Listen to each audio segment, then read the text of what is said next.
m'installer là. Merci.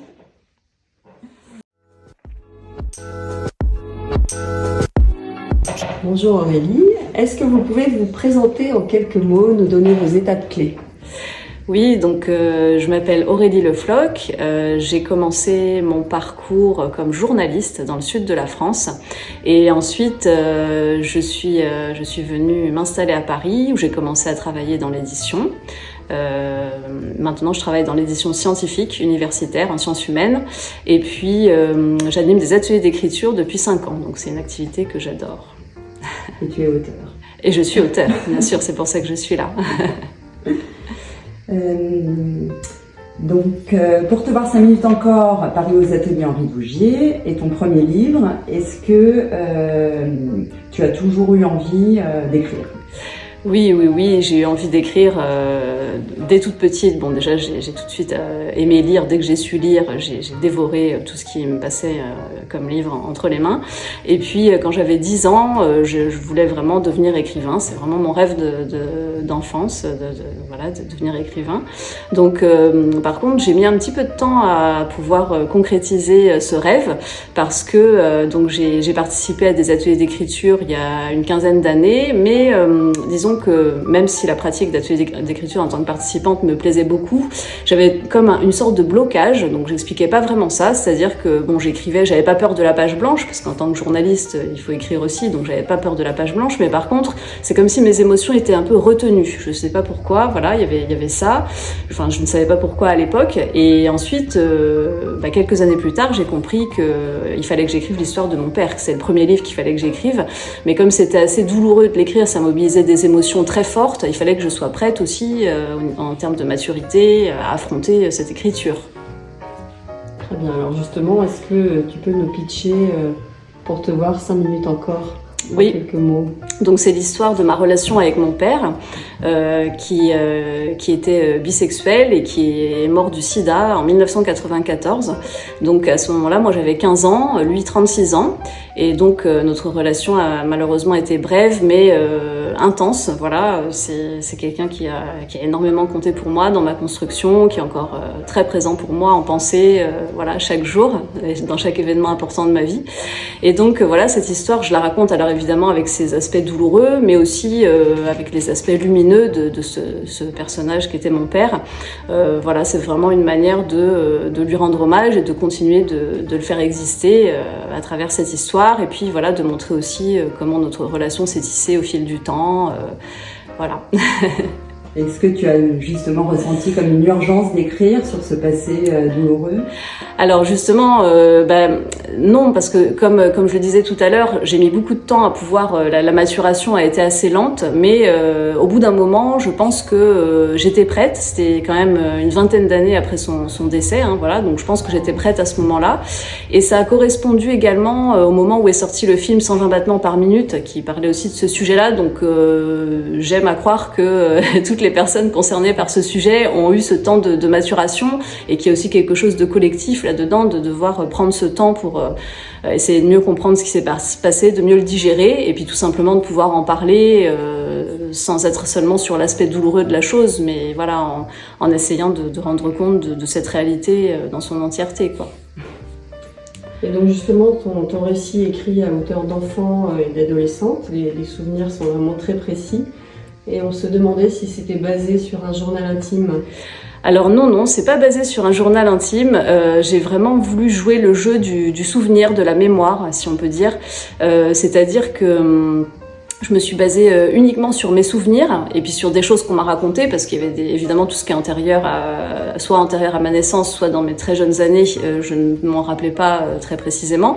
Mais donc à partir de mes 3-4 ans, j'ai de premiers souvenirs de mon père, de mes parents, de mon histoire familiale. Donc j'ai travaillé un petit peu sur, on va dire, la soudure entre ce qu'on m'a raconté et puis mes premiers souvenirs, en essayant de faire en sorte que ça ne se voit pas trop, pour essayer de faire quelque chose d'assez fluide. Et puis aussi j'ai aussi travaillé sur, justement, quand on a des souvenirs, en écrivant de cette façon-là, il faut accepter qu'on va pas se rappeler de tout aussi. Il y a aussi cette partie-là. Et donc, mon écriture s'est faite un peu en flashback, quelque part. C'est-à-dire que ce sont des épisodes qui m'ont marqué, voilà, que j'ai choisi de raconter de cette façon-là. Donc, dans mon livre, les chapitres sont assez courts. On peut presque les lire séparément les uns des autres, à la limite. C'est comme une petite histoire chaque fois. Et puis, en même temps, il y a quand même cet aspect chronologique, quoi, voilà, où l'histoire est racontée. Voilà. Bravo, parce que c'est exactement ce qu'on ressent, c'est cette histoire de flashback, et c'est très visuel en plus. Ton livre, tout au début, commence, je te cite, avec un passage où tu dis « Pourquoi, quand je mentionne mon père, au cours des discussions les plus banales, ne puis-je toujours pas dire simplement de quoi il est mort ?» Et on se demandait si depuis la sortie de ton livre, est-ce que c'est toujours aussi compliqué d'évoquer le sida de ton père ? Eh bien, le livre a facilité beaucoup de choses, on va dire, puisque maintenant je peux inviter les personnes qui se posent des questions ou qui seraient étonnées ou autres à aller lire le livre. Donc déjà, il y a cette chose-là. Et puis aussi le fait de partager mon histoire avec les lecteurs a fait que, quelque part, c'est toujours mon histoire intimement, évidemment, mais c'est une histoire qui appartient aussi à ceux qui la lisent. Donc ça rend plus facile le fait de parler de ce sujet-là, parce que j'ai pu aussi partager sur ce sujet avec d'autres personnes. J'ai été vraiment étonnée de voir à quel point la lecture du livre a inciter certaines personnes qui avaient vécu la même expérience à en parler. Ça a un peu délié la parole là-dessus. Donc aussi bien des personnes qui sont venues me voir en librairie, qui avaient lu le livre, voilà, qui voulaient aussi partager ça avec moi, mais aussi des personnes, alors là j'étais encore plus étonnée, des personnes que je connaissais de près ou de loin, mais parfois depuis assez longtemps, et qui avaient vécu des expériences similaires avec un ami, un cousin, un frère, une sœur, une fille, etc. et qui n'en parlaient à personne en fait, par pudeur, peut-être par honte aussi. Et je suis vraiment contente si ça a pu permettre un petit peu à ces personnes de pouvoir parler de ça de manière plus naturelle, si on peut dire, même si c'est toujours quelque chose de très difficile. Je pense que voilà, il faut que la parole se libère là-dessus. Et par rapport du coup à la réaction des gens, est-ce que tu sens que c'est aussi plus facile quand toi tu en parles? Oui, je pense aussi que ce qu'il y a aussi, c'est que je pense que la société a quand même un peu évolué quand même avec la sortie du film 120 battements par minute notamment. Voilà, je pense que quand même, puis il y a aussi tout le travail que font les associations, voilà, de type ACT UP, etc. Enfin, il y a quand même tout un travail pour changer cette image aussi, qui était quand même un peu une image de pestiféré, hein, faut quand même dire ce qui est, voilà. Et donc, je pense que ça a changé plutôt positivement. Il y a quand même moins de rejet et de peur panique par rapport à cette maladie. Donc, oui, c'est quand même plus facile d'en parler maintenant, de manière générale, je pense.